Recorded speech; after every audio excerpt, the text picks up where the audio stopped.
Well, this afternoon, I'm glad to be your speaker again, and it just so turns out that I wanted to swap with Dylan and continue speaking this afternoon because I didn't want our Ecclesiastes series to get out of sequence, and if I didn't swap with Dylan, then we were going to be preaching the first or the second part of Ecclesiastes 10 before the first part, and so we're going to take the first 10 verses of Ecclesiastes, read them, and hopefully make sense of them in a study that I've called The Stupid Fool. And that comes from this Christian Standard Translation. Read with me. I'm reading from the New King James, at least to do our reading up front. So read with me in the New King James if you want to read from your Pew Bible. And we'll read the first 10 verses. It says, "Dead flies putrefy the perfumer's ointment and cause it to give off a foul odor. So does a little folly to one respected for wisdom and honor. A wise man's heart is at his right hand, but a fool's heart at his left. Even when a fool walks along the way, he lacks wisdom, and he shows everyone that he's a fool. If the spirit of the ruler rises against you, do not leave your post, for conciliation pacifies great offenses. There's an evil I have seen under the sun, as an error proceeding from the ruler. Folly is set in great dignity, while the rich sit in a lowly place. I've seen servants on horses, while princes walk on the ground like servants. He who digs a pit will fall into it, and whoever breaks through a wall will be bitten by a serpent. He who quarries stones may be hurt by them, and he who splits wood may be endangered by it. If the axe is dull, and one does not sharpen the edge, then he must use more strength, but wisdom brings success." That's from the New King James Version. And I will tell you, I've learned this in our studies. I read many different translations on every verse that I study personally, and I've found in Ecclesiastes more so, you will find that to be very helpful, because when you read that from the New King James Version, it's like, what on a few of these verses. When you read it from the Christian Standard Bible, and I would even put forth to you the New Living Translation, which is a very much looser translation, but decent on these verses, then it will help you quite a bit. And so I'm going to be appealing and reading from most of the Christian Standard as we comment. Chapter 10, some of y'all are new to this study, and so for the first time you're hearing this. We've been preaching through the whole book, and back in chapter 7, the book introduced us to wisdom. The whole chapter was about being wise. Well, chapter 10 is like the opposite of chapter 7. Chapter 10 is telling you, don't be a fool. And so this is kind of the flip side of the coin to that chapter 7, and that's what we're talking about tonight. On my right here, your left, there's this outline of these verses. I think this is a good breakdown of these verses in sets. Number 1, verses 1 through 3, what a fool looks like. Verses 4 through 7 is telling us how to deal with a fool. And verses 8 through 10 is telling us how to avoid becoming one ourselves. And so if you'll think of it in those terms, then that will help you, I think, to see the flow through his argument and through what he's saying here. Let's start with verse 1 again. And we're going to start off looking at these first 3 verses again. What a fool looks like is what Solomon's trying to get to us. Now, I'm going to read from the NIV this time on these particular verses. I'll tell you what translation I'm reading from at any given time. It says in the NIV, "As dead flies give perfume a bad smell, so a little folly outweighs wisdom and honor. The heart of the wise inclines to the right, but the heart of the fool to the left. Even as a fool walks along the road, they lack sense and show everyone how stupid they are." I love that translation. Well, anyways, the first verse there says, basically tells us that a fool gives off a foul smell. Basically saying that foolishness is very potent. That's what I would summarize verse 1 to be saying. And to illustrate this, I would relate to you a story from our anniversary trip that Chris and I took just a month ago or so. We were in Scottsboro, Alabama, and we stopped at Chick-fil-A, the only place where you can eat blessed chicken. And so we went to go have a Cobb salad with some blessed chicken on top of it. That's one of my favorite things to get at Chick-fil-A. Very good. Well, we've eaten at Chick-fil-A for a long time, and on that particular day, I was very hungry, and I eat faster than Chris generally. I had almost finished my Cobb salad whenever she said, "Ew." And she was about maybe halfway done with it, and she held up this sloughing rotten tomato. And I have to admit, it was pretty gross, and I said, well, I was telling her what I would have done. Why don't you just set that to the side and just eat, just set it aside and keep eating. And then, so I went back to finishing up mine, and then she said, oh, I'm done. And she pushed it away. Well, I was on the other side of the table, and I looked inside, and underneath where that rotten tomato was a dead fly. And I was like, oh, no. And then I didn't even give her any suggestion to continue eating. I said, I'm taking this back to the counter. What happened there is I didn't get a lifetime free Chick-fil-A. That did not happen. I was vowing for that. It did not happen. But what it did do is that it ruined the rest of the salad. A little fly ruined the whole salad. Now, in reality, probably 99% of that salad was perfectly fine. But that little fly ruined it. And it betrayed our trust in the salad and in Chick-fil-A. And we didn't go back there for a whole week. And no, we're not going back to that location ever. But that's what he's saying here. A little bit of foolishness can go a long way. That's how foolishness is, and being more serious here. If you think about it in terms of what is really truly relatable, what Psalm is trying to get across to us. You think about a couple who's been married for 25 years and they're celebrating their 25th anniversary. And over those 25 years, so much love and trust is built. I don't care how much love and trust is built. After 25 years, a single act of infidelity can ruin it all. Just like a little fly in a salad. That's all it takes. And it will do tremendous damage. That's the kind of effect that Solomon is trying to convey in this verse. I'm thinking of 1 Corinthians chapter 5 and verse 6, where Paul says there, in the context of sexual immorality, he says, your glorying in sin, is what he's talking about, is not good. Do you not know that a little leaven leavens the whole lump? And when he's talking about leaven in this context, he's talking about sin in the church. A little bit of sin corrupts the whole body. In verse 2, in the Christian Standard Bible, it says, the heart of the wise inclines to the right, but the heart of the fool to the left. My summary of this verse is, fools go the wrong way. Well, so what? What's this have to do with anything? Well, interestingly, if you look in Scripture, the right, now this is my right, this is y'all's right. The right is commonly associated with things that are righteous, powerful, blessed. And maybe by nature of lack of mention, the left is not associated with those things. And in this verse, it's very clear the left is associated with the opposites. It's associated with wickedness and foolishness. Now, as to why that is, I'm just thinking, as I was going through this, I'm thinking, well, it must be, this seems to make the most sense to me. Now, I couldn't prove this in a court of law, but it seems to me that most people, if you pay attention, are right-handed. Now, I know Chris is left-handed, and there's a couple of other left-handed people in here, I'm sure, but most people are right-handed. And if you're right-handed, that's your dominant side, that's your powerful arm, that's the one you prefer to use. It's your strong one. Often in other cultures in olden times, the left was considered to be weak because most people were right-handed. So if you look in the Bible, when Jacob, the forefather of Israel, his name was changed to Israel. Remember, he had a son named Joseph that was taken into Egypt. And when he was on his deathbed and he was blessing the sons of Joseph, Ephraim was the younger son and Manasseh was the older son. And so Joseph brings his two sons to Jacob to bless. And when Jacob puts his right hand on Ephraim, the younger son's head, and he puts his left hand on Manasseh's head, Joseph gets all bent out of shape and he says, whoa, whoa, whoa, whoa. Ephraim's the younger. Your right hand should go over on Manasseh. And Jacob said, I did it on purpose. All that to say that the right hand was associated with blessing.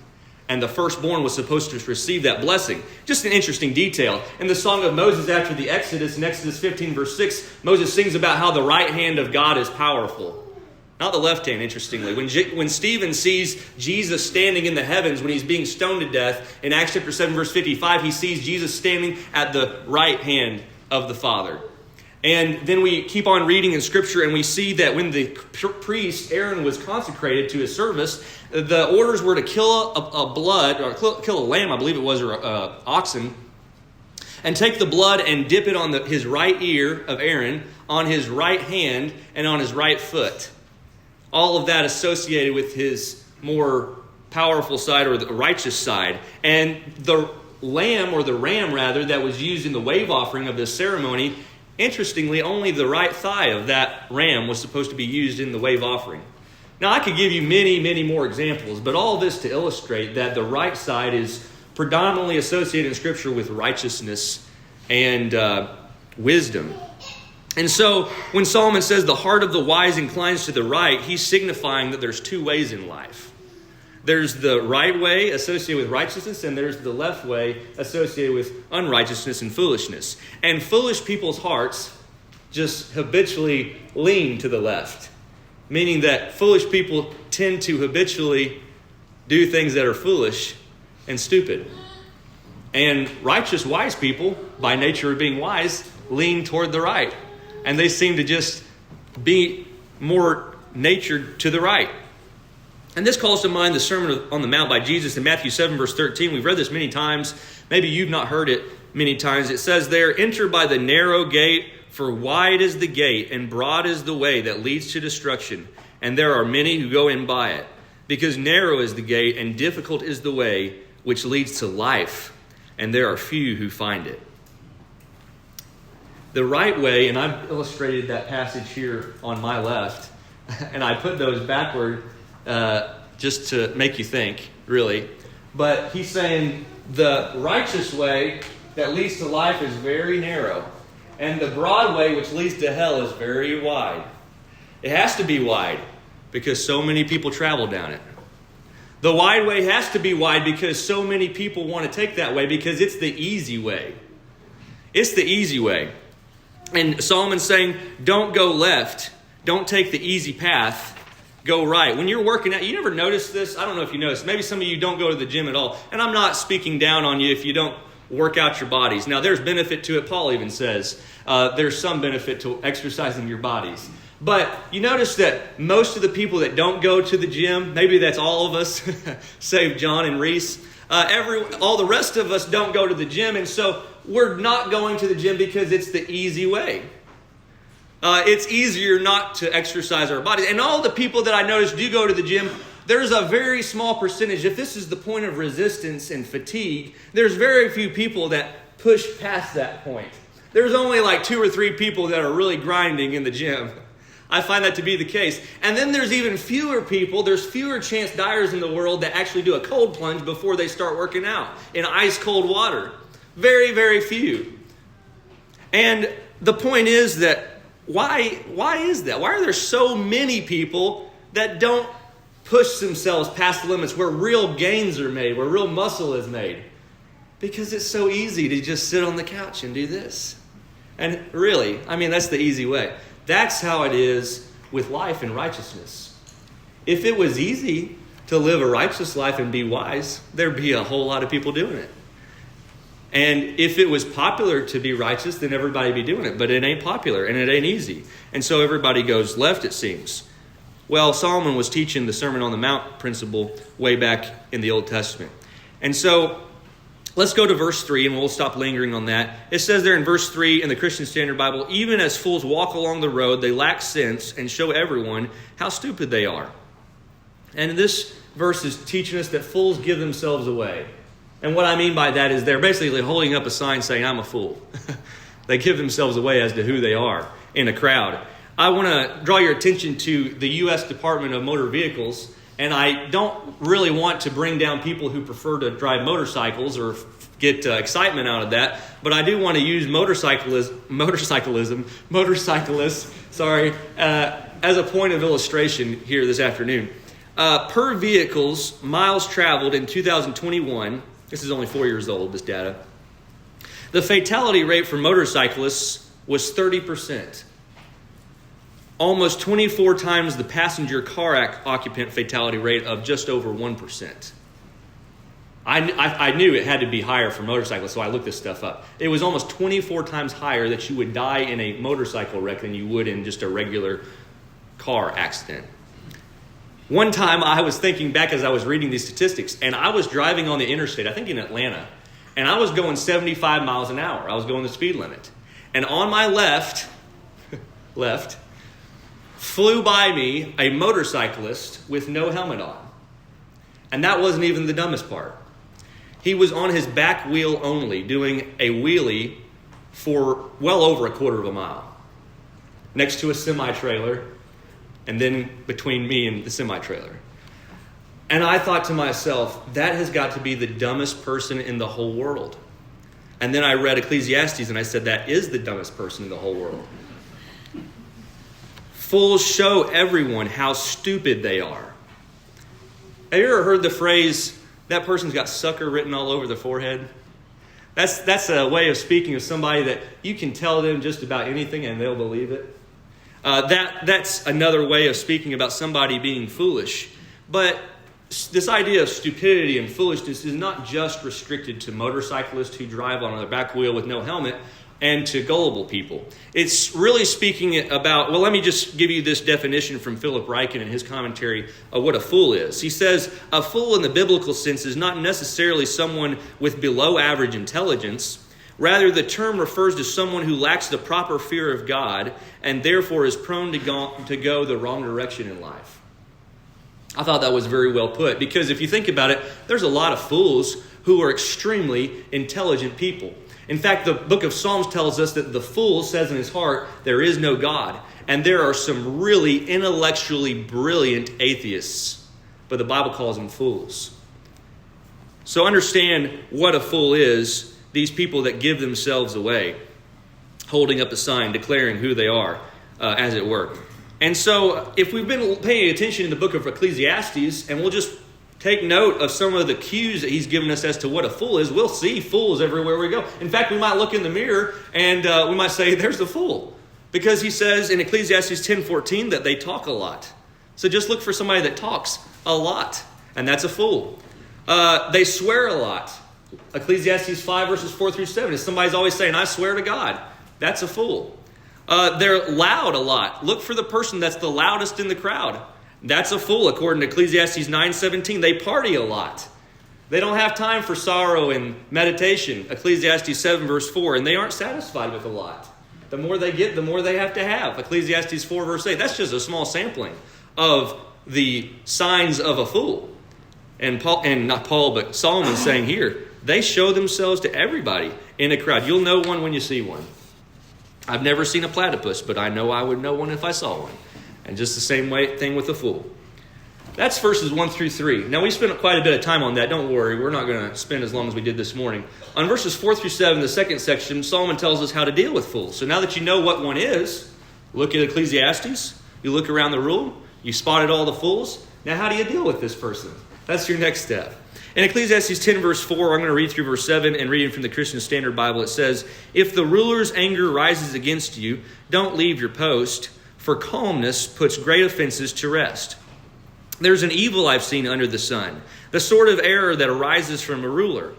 Fools are put in many high positions, while the rich occupy the low ones. I've seen slaves on horseback, while princes go on foot like slaves. Interestingly enough, I think what's going on here is that Solomon is telling us what foolish rulers do sometimes, and he actually tells us how to deal with it in the very first of these verses, verse 4. But we'll build up to it. In reality, fools are in many places that they ought not be. And if you don't know it's true, you just never worked for one. Sometimes you ask yourself, well, how in the world did this person get to be my supervisor? How in the world did this person get elected? We ask ourselves these questions sometimes. The facts remain that things aren't always the way that they should be. And sometimes the most foolish people end up sitting in the seats of honor, while the most honorable and the most wise people are sitting there washing the feet of these fools. And so the question, again, is how do you deal with this? I would say, think back to Ecclesiastes, what we've learned already, and consider these three things and how to deal with this. Number one, remember that life isn't fair. And that's just a fact. He started off in verse 4 saying, or rather in verse 5, under the sun. You know that phrase? We've been learning it. That's one of the key phrases of Ecclesiastes. I wrote over here what that phrase signifies when we come across that phrase. It's telling us this is how things are. What Solomon's saying under the sun. This is how things are, or how they appear in this life from the ground level, from man's perspective, without divine revelation to help make sense of it. And when we look at it from ground level, God, why is this happening? Why is this fool in control? So just remember, life's not fair. God will settle everything in the end, but life's not fair. Number 2 is God will settle everything in the end, and God will put everybody in their proper place before it's all over with. In Ecclesiastes 3, verses 16 through 17, it says, "Moreover, I saw under the sun, in the place of judgment, wickedness was there, and in the place of righteousness, iniquity was there. I said in my heart, God shall judge the righteous and the wicked, for there is a time for every purpose and for every work." And so, if you're looking at foolish people in power and you're wondering, what is the deal? Just remember, God will deal with it. It just may not be when you want him to deal with it. And then finally, verse 4 of the verse that we're reading and commenting on gives us the final cue. "If the ruler's anger rises against you, don't leave your post, for calmness puts great offenses to rest." And so after you realize that life isn't fair, and you're going to come across situations like this often in life, and then secondly, God's going to settle everything, he's going to settle the score, then just keep calm. A lot easier said than done to stay calm. I think of these passages in Romans 12, verse 21, the Bible says, "Overcome evil with good." 4 words, a lifetime to perfect. In Proverbs 26, verse 4, "Do not answer a fool according to his folly, lest you also be like him." And this just blows me away. In Matthew 27, verse 12, in the trial of Jesus, while Jesus was being accused by the chief priests and elders, he answered nothing. And that to me proves that he was God in the flesh. Because I can't stand it when somebody is falsely accusing me. And I know it's not right just to say nothing. That's because he was wise. He was wise. Mark Twain said, "Never argue with stupid people. They'll drag you down to their level and beat you with experience." So how do you deal with fools? Leave it in God's hands and stay calm.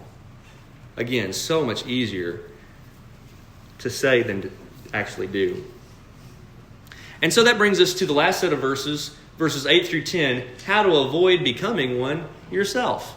This is the final thing that we'll pay attention to, and then Dylan will cover the last 10 verses in his next sermon.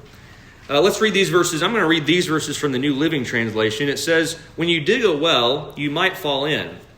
When you demolish an old wall, you could be bitten by a snake. When you work in a quarry, stones might fall and crush you. When you chop wood, there is danger with each stroke of your axe." Verse 10 says, though, "Using a dull axe requires great strength, so sharpen the blade." That's the value of wisdom. It helps you succeed. And so when you read that in these verses, it helps you understand, I think, a little bit better what Solomon's saying. He's saying, if you do this, this might happen to you. Whereas if you read in the New King James Version, it says, if you break through a wall, you will get bitten by a snake. And it's like, what? I've broken through many walls and didn't get bitten by a snake. He's saying he uses 4 analogies, 4 proverbs here. One is, if you dig a well or you dig a pit, there's a chance that you might fall into it, right? So you need to be careful. That's possible. Not everybody does. Most people don't, but there's a chance. If you were to break through a wall, this is an innocent thing. This isn't like a malicious thing. If you were just breaking down a wall, there might be a snake on the other end. You don't know. You're not really thinking about it. But if you do, you might get bitten by a snake when you break through it. What was the third one that he said? I'm already forgetting here. He said, when you work in a quarry, stones might fall and crush you. I mean, that's just the nature of the job. It might happen. When you chop wood, you might hurt yourself. And so he's saying at the end of all this, while anybody may experience these common misfortunes, if you use a little wisdom, there's a much lesser chance of these things happening to you. And he pointed out the sharpening the blade as representative of being wise in all circumstances. And so just like if you take the time, just 3 minutes for people that know what they're doing. For me, it would take all day just to sharpen the blade. But if you took a little bit of time to sharpen your blade, you won't be cutting wood when the sun goes down. You'll be done in a very quick order. So basically, he's saying, how do you not be a fool yourself? My parents always told me, stop and think first. Did you even think about what you were doing? Stop, think, and then act. Whereas most of us, we just go straight into it, and then we'll deal with the consequences. That's how I am a lot of times. I'll just be honest, and I'm a fool a lot of times because I didn't stop to look at the instructions. I'm going to go back to motorcyclists. I'm really picking on motorcyclists tonight. Motorcyclists, in 2016, motor vehicle crashes were the second leading cause of unintentional injury death among all age groups. Okay, that was unintentional injury death, not death altogether. And we already learned that in 2021, the fatality rate for motorcyclists was 24 times higher than that of just regular car drivers, right? So if you stop and you think about this, stop and think about those statistics. Anybody could leave this building tonight and die in a car crash. That's very possible because of the nature and danger of driving, period. In the same way, anybody could go and break down a wall that they've been trying to break down in the property, and they could get bitten by a snake. That's possible too. Or you could be digging a pit and you could fall into it. But there's a much lesser chance of you dying in a motor vehicle accident if you're not riding a motorcycle without a helmet, especially on your back wheel. You got it? And so that's what Solomon's saying. He's like, there's situations in life you can't avoid. Even the wisest person is not going to avoid. So there's exceptions to all of this. And you might buckle your seatbelt, and you might drive under the speed limit and all that, and you still might get taken out by another crazy driver.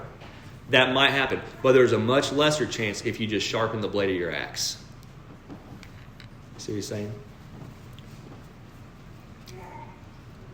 He's saying, be wise.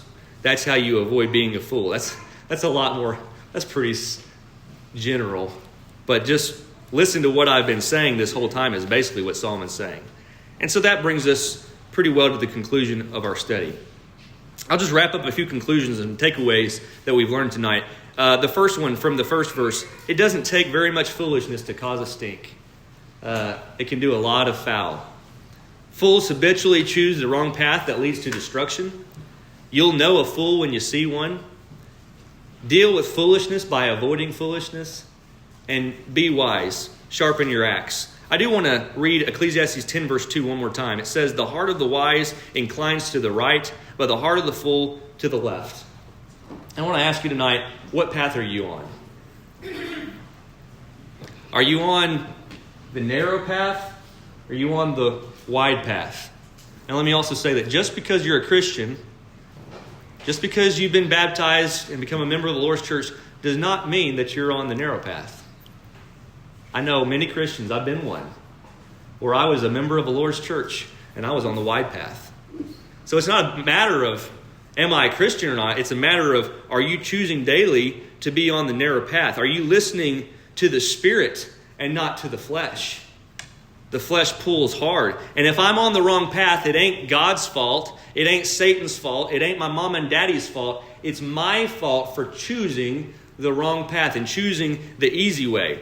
Jesus said in John 6 verse 63, it's the Spirit who gives life. The flesh profits nothing. The words that I speak to you are spirit and they are life. We need to listen to the words of Jesus, the words of his holy inspired prophets. Listen to them. Stop and think before we walk out the door, and then do what they said.